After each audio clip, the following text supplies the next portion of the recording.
Okay, so last time we talked about parent functions and finding domain and range from a graph. And today we're going to move into more with linear functions, really focusing in on linear functions and their slope.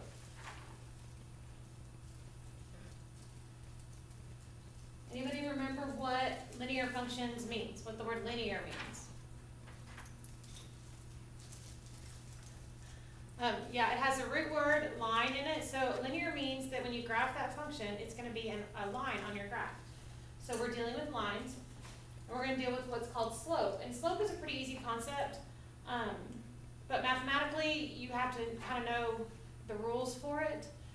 But slope is like if you're going down ski slopes, you know how they have like the really steep ski slopes or the black ones. Those are the ones that are really difficult to go down, and then there's the bunny slopes, which are for the beginners, which are a lot flatter. So slope just means how steep something is. So you can put steepness out beside that. And there's different categories of slope, so I want you at first to cut out at the top of your little notes page these 4 little lines with the words underneath them.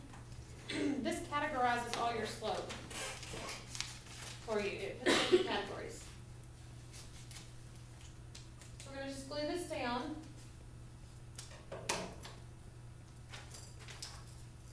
Glue this down the top, and this is the categories of slope. So like if you're describing slope, this is how they describe it.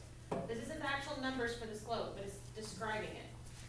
This is how we describe slope. And these are pretty common sense. So at least the first 2 are, and they go along with positive correlation, negative correlation, like scatter plots. So positive slope goes up and to the right, negative slope goes down and to the right. 0 is completely flat. And I want you to mark out the word no, because we don't really use that anymore. Instead, we call this undefined. Undefined slope, which means it is so steep, it goes straight up and down. It is so steep we can't measure it, so it's undefined. So that's the slope. And what we're going to do is we're going to draw what I call slope dude, just to kind of help you remember. It'll really help you remember which one is which as far as 0 slope and undefined slope. So slope dude kind of looks like a totem pole guy. And since we're the Wasatch Indians, I guess it's pretty appropriate. He looks like a totem pole. Okay, so draw yourself a box. He's like part of a totem pole. He's got these eyebrows where it looks like he's kind of mad. Here's his eyes. His nose goes straight down and has a ring in it. And his mouth is straight across like he's not happy. Like that. Okay, so there's slope dude. And slope dude's going to help you remember, especially 0 slope and undefined slope. Because 0, because it has zeros on the ends of his mouth, is a flat line. His mouth is flat. Undefined has a U at the end for the ring in his nose. Straight up and down is undefined. And then if you want to decorate your slope dude, give him some ears and the earring in his ear, and we'll give him a mohawk. There we go. Alright, there's slope dude, our little totem pole guy. We'll probably have a mini project over slope dude that you get to design some sort of special thing with slope dude that'll give you maybe some extra credit points or whatever for your project grade this 9 weeks. But we'll talk about that later. Let's define slope now. Slope is the constant rate of change on a line. The constant rate of change on a line. And in math, we use a lot of different things to figure out slope, okay? Constant rate of change. Constant means it's always happening over and over again the same way every single time. Like constant dripping of faucet, it drips, and then it drips, and then it drips. Slope happens the same every single time. It has to be constant. If it's not constant, it's not a slope. Okay? So it's kind of weird because it's constant here, but it says change here. It's the constant rate of how it changes. So every single time from one point to the next point on this line, it goes up the same amount as it goes over. and then it goes, not as it goes over, but it goes up the same amount and goes over the same amount every single time you go up and over. Okay, so I'm going to call this change in y over change in x. And you might have heard this last year from your teacher.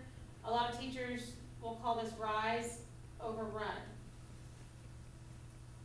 If you need a visual, do the little arrows. It's the up and down over the sideways. And then the last thing I want you to write for that are these little triangles, like that. You're going to see me write it like this a lot because that little triangle is called a delta. And that means the change in science and in math, that is used, that's a symbol that's used for the word change. So this is the change in the y numbers, which is this, over the change in the x numbers. Okay, so that's your constant rate of change. You're figuring out how much is it changing going up and down, how much is it changing going sideways. And it should be the same every single time or else it's not a straight line. Okay, think about stairs. When a builder builds stairs, if they build stairs and they go up 1 foot and over 1 foot, and then up 1 foot and then over 1 foot, and then up 1 foot and then over 1 foot, that's constant. But if they go up 1 foot, over 1 foot, up 1 foot, over 3 feet, up 1 foot, over 1 foot, up 1 foot, over 18 inches, that's not constant. That's not going to go in a straight line. There's no way I can connect those stairs. Like here would be my stairs. There's no way I could draw a line where each one of these points would be in a straight spot. Do y'all see that? So in order for it to be a constant rate of change, in order for it to be a straight line, my stairs have to match up and be consistent so that these points I can connect in a nice straight line. Okay? So that's the point of slope. That's what we're doing. All right, so I want to go back to a little bit, kind of refresh your memory. Y'all remember Dixie and Dory when we did X and Y? Independent and dependent, right? Which one's Dixie? The X. That's why there's an X in her name. And then Dory is the Y, ends in Y. So Dixie and Dory, okay? So Dixie and Dory are cheerleaders. I don't know if your teacher told you that, but Dixie and Dory are cheerleaders. They're going to make a pyramid. So draw your little thing down here. Which one do you want on the bottom? Dixie or Dory? Which one do you think would be the best cheerleader to be on the bottom of the pyramid? Why do you think Dixie would be the best? Okay, Dixie has 2 legs. She can stand on her own 2 feet. She's independent. Okay, so we're going to put Dixie down here. Here's Dixie. Here's her pom-poms. There she is. She's a cheerleader. Okay? And then we're going to put Dory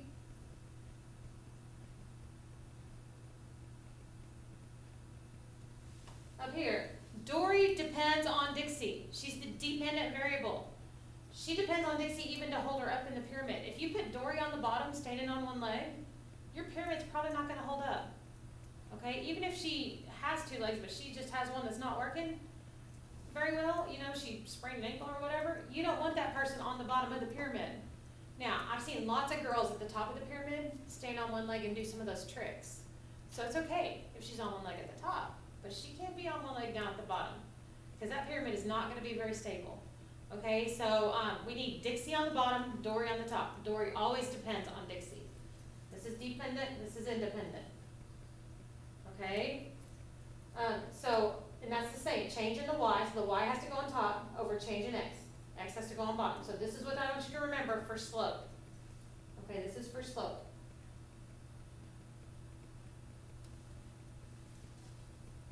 All right, get that written down. Okay, so the next thing I need you to cut out are the 2 graphs that are at the middle of your page.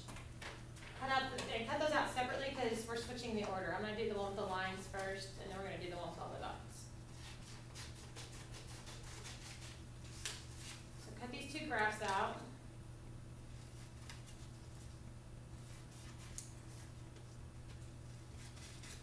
We're going to put this one at the top. And then we're going to put that one next. Scoot this one page so that we have a little bit of room at the bottom to write some things. And you don't need any room between them because we're going to write to the side. Okay, so this one first.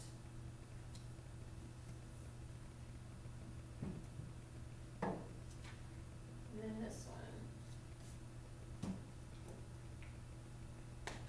one. Okay, I'll give you a few minutes to get those glued down.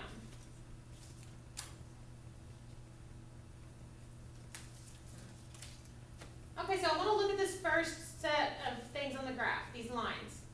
Okay, this is the kind of graph that it might say describe the slopes. So when I'm describing slopes, I use one of those four options that were at the top of our page before. So I either use positive, negative, 0, or undefined. That's my four options. Positive, negative, 0, undefined. That's all I have to choose from because I'm describing the slope. It's not the actual slope. It doesn't measure how steep it is. It's just describing it. Okay, so for line A, and I'm going to color line A red. So hopefully you can kind of see which one line A is. There's line A. So line A, positive, negative, 0, undefined. Which one? That's negative. Goes down. That one's a negative slope. So you're describing it. Only when it asks you to describe though. Okay, so line B, I'm going to do purple.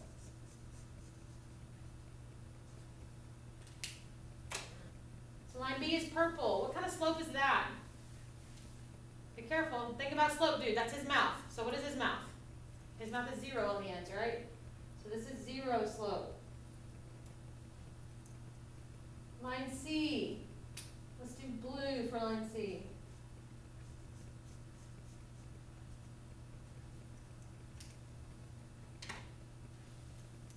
Line C is positive. There we go. And line D, I'm going to do yellow.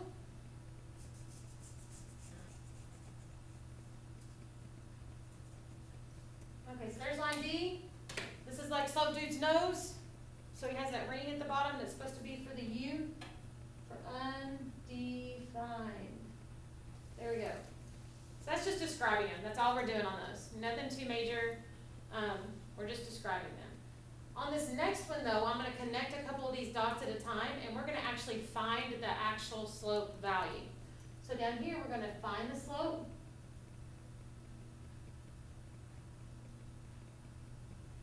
Like an actual value. Now, if you're not good at fractions, because your answers are fractions most of the time. If you're not sure about when you do fractions, there's a cool thing on the calculator. I've shown most of my classes, but just in case, let me get my calculator. Hold on just a second. And I'll show you. So if you have a fraction on your calculator that you're not sure if it needs to be reduced. So say I have 22 over, I don't know, 38. I know they're both even, but I don't want to spend the time to reduce these things.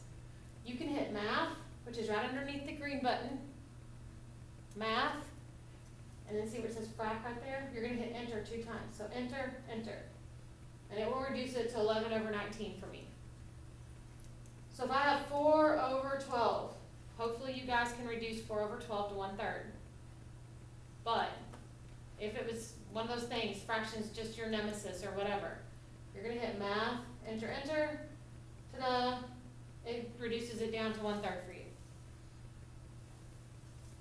Okay, so math, enter, enter, if you want to write that somewhere on your notes.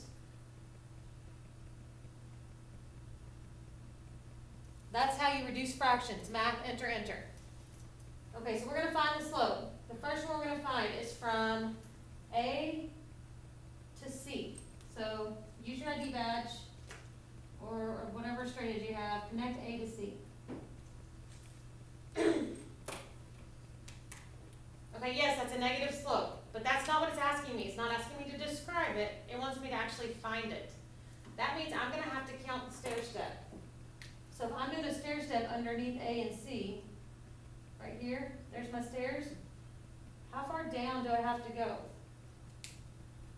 I go down 3. Now, it's really important that you remember going down is negative, going up is positive.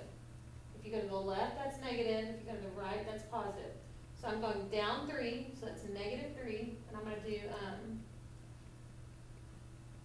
up and down to sideways. So negative 3 is on top. And then how far over do I have to go? 1, 2, 3, 4, 5, 6, 7. I have to go over 7, and I went to the right, so that's positive. So negative 3 over 7, if you're not sure if that reduces or not, you can type it in the calculator, and you'll see that it doesn't reduce. It should stay negative 3 over 7. That means if I go down negative 3 over 7, that the next dot's going to line right up, and it's going to be on that same line. Okay, that's what that means. Okay, so number 2, let's do E and D. And you need the change on the up and down, and then the change across.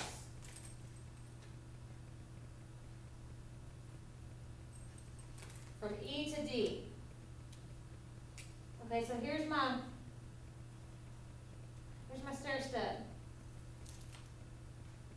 So how far down am I having to go on this one? It's a lot. 1, 2, 3, 4, 5, 6, 7 down. I went down, so that makes that negative 7. And then I have to go over 2, and it's to the left, so that makes that negative 2.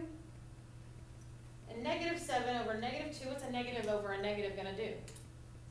It's going to turn to a positive.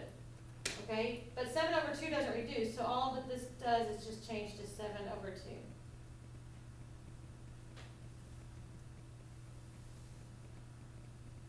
Number 3. Number 3 is B and D. So that's this one right here. Is there a stair step to draw on that one? No, it's impossible. So I know that's one of my special ones. Is that slope dude's mouth or is that slope dude's nose? That's his mouth, which means slope is 0. Big fat 0 on that one. Okay, the next one is C and E.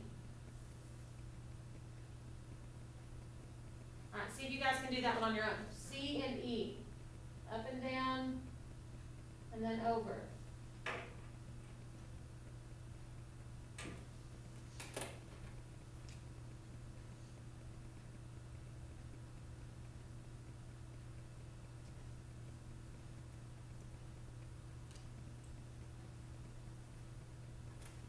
Okay, so this one changed 4 over 5. Now I went above the line, 1, 2, 3, 4, and then over 1, 2, 3, 4, 5. You could have gone under the line and still gotten, but you would have gotten negative 4 over negative 5. They both still reduce to 4 over 5. So it's the same. It's fine. Last one on here is going to be E and F, which is this line right here.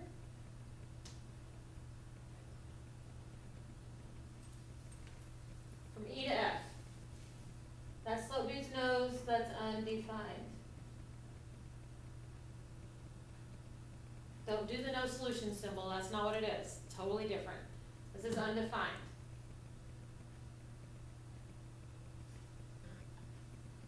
So finding slope from a graph is just finding the change in the y over the change in the x, like we wrote on our notes. So it's the change in the up and down over the change in the left and right. It is exactly the same from a table. So finding slope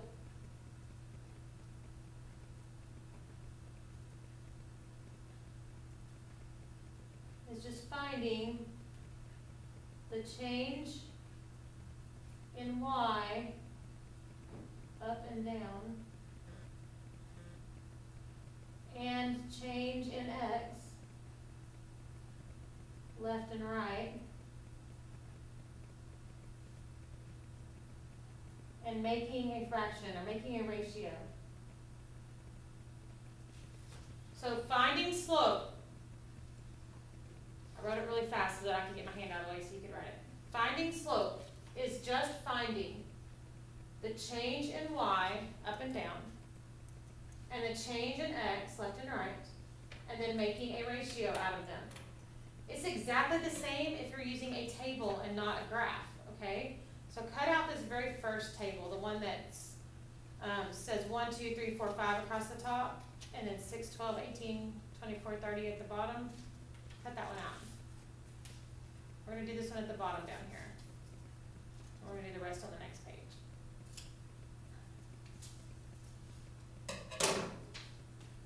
Okay, so glue this little table down here.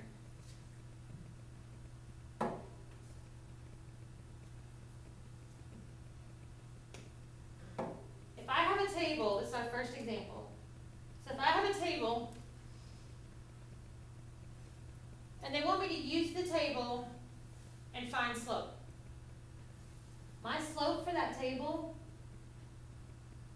is going to be the change in the y numbers over the change in the x numbers every time. You need y on top, x on bottom, because y is Dory with only one leg. She can be a flyer, but she can't be a base. She can't be on the bottom of the pyramid. She has to be on the top. Okay, so to find the change in change in x. And before I do that, look real quick. This says x and f of x. F of x means what? What's the same as f of x? Alright, that's the same as y. If that bugs you, mark it out, put a y there. It's exactly the same thing. That's just saying these are a function of these. These depend on that. That's all it's telling you. It's basically saying, yes, this is a function. Okay, so we're just going to look at the numbers and go from this to this. What is the change? From 1 to 2, we are adding 1. Make sure you put the plus there. That's kind of important because you need to know if it's positive or negative. From 2 to 3, you're adding 1. 3 to 4, you're adding 1. 4 to 5, you're adding 1. So my change in x is 1. My change in y, from 6 to 12, I'm adding 6. 12 to 18, I'm adding 6. 18 to 24, I'm adding 6. 24 to 30, I'm adding 6. Yes, it's all the same. Why is that important? What's the definition of a slope? Constant rate of change. So constant, would you say that's constant? Absolutely. It's kind of important that it stays constant, right? So I need my change in y on top, my change in x on bottom, and then just reduce.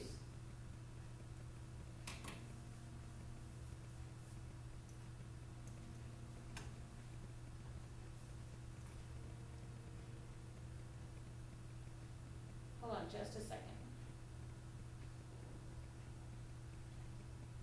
Okay, so you need to reduce that down, okay? All right, what I need you guys to do now is to cut out let me get these in the right order for you. You can cut it out and glue them down like mine, and then we'll have them all put on there.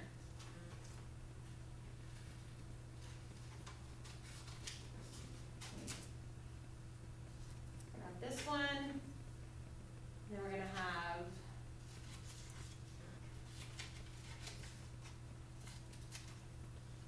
this one,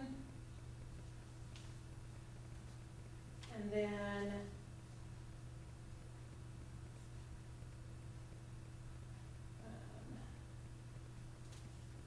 this one right here. So all the ones across the top, kind of.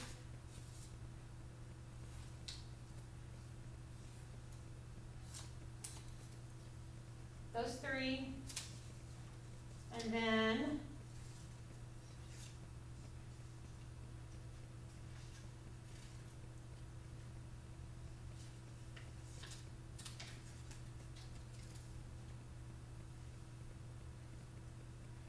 this one,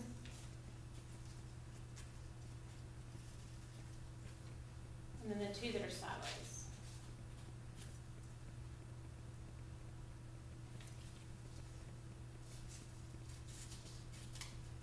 All right, I'm going to give you a little bit of time to get those glued down. All right, and I need to respond to an email really fast while you guys get that done.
really important.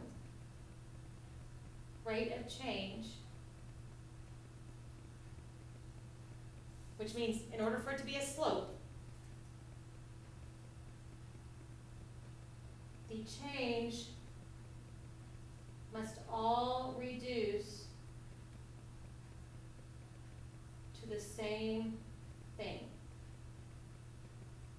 So in order for it to be a slope, in order for it to be a constant rate of change, all the changes, and let me make that changes, the changes must reduce all down to the same exact thing. Okay, so these first few, we're okay with that. It's not going to mess anything up. So we're going to do number 2, number 3, number 4,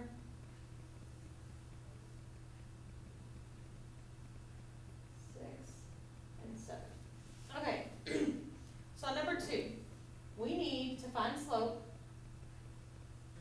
That's going to be the change in your y numbers over the change in your x numbers. This one's a little bitty table, so it's not going to take us too long.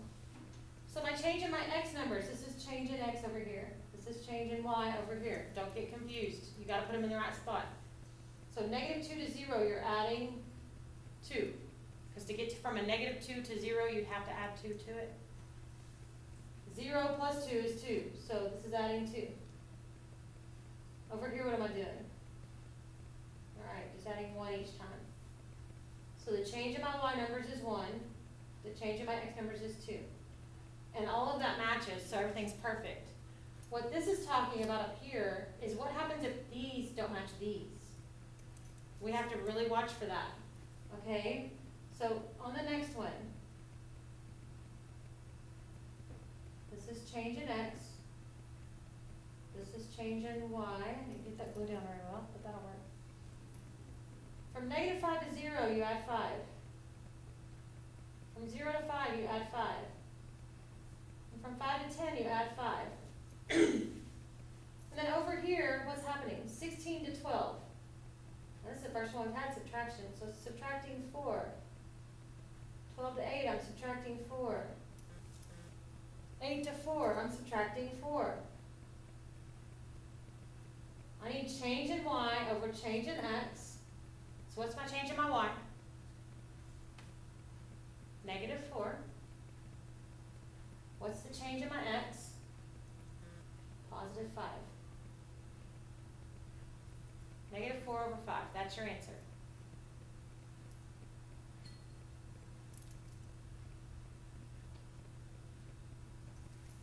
All right, right over here. Negative 2 to negative 5. This is change in x. This is change in y. So from a negative 2 to a negative 5, you're going down, so that means you're subtracting. How many are you subtracting? I'm going down 3. So I'm subtracting 3. Then from negative 5 to negative 11, how many am I going down? Going down 6. So already I'm kind of seeing that doesn't match, so let's see what happens. Over here I'm adding 1, and then I'm adding 2. I have 2 options here. So since I have 2 options, I need to look at those. I've got either 1 over negative 3 or 2 over negative 6. What do you know about those? Does either one reduce? Aha, there we go. So this one reduces. So what does it reduce to? Yep, it reduces to 1 over negative 3, or negative 1/3. So since it reduces to the same, they're the same. It just has to reduce down to the same thing. So if you get 2 things that don't match, the 2 over the 6 and the 1 over the 3, reduce everything, see if they match. If they still don't match, there's not a constant rate of change. It's a messed up staircase. Okay? So 3 more. Number 5.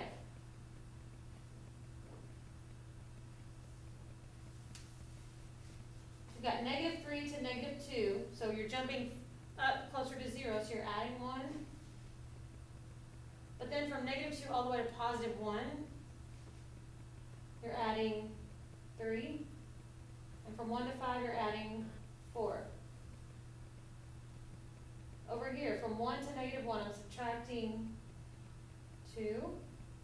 Here I'm subtracting 6. And here I'm subtracting 8. I've got 3 options this time. Okay, so with 3 options, this is your change in Y column, this is your change in X column. My first option is a -2 over 1. My second option, -6 over 3. My third option, -8 over 4. So check those out and see if they all reduce.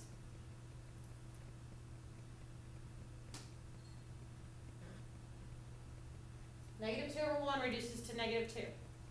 -6 over 3 reduces to -2. -8 over 4 reduces to -2. So our slope is -2.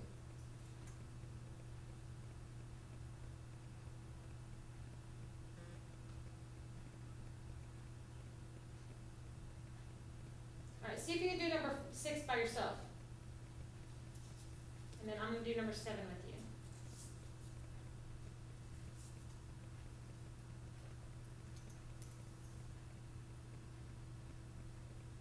I'll work it out, and then in just a second I'll unfreeze the screen and you can check to see if yours matches mine.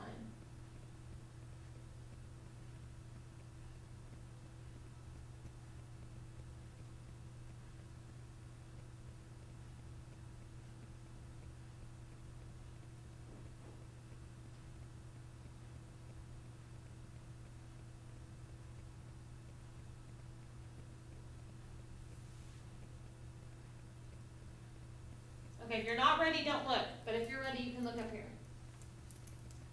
You can see if yours matches mine.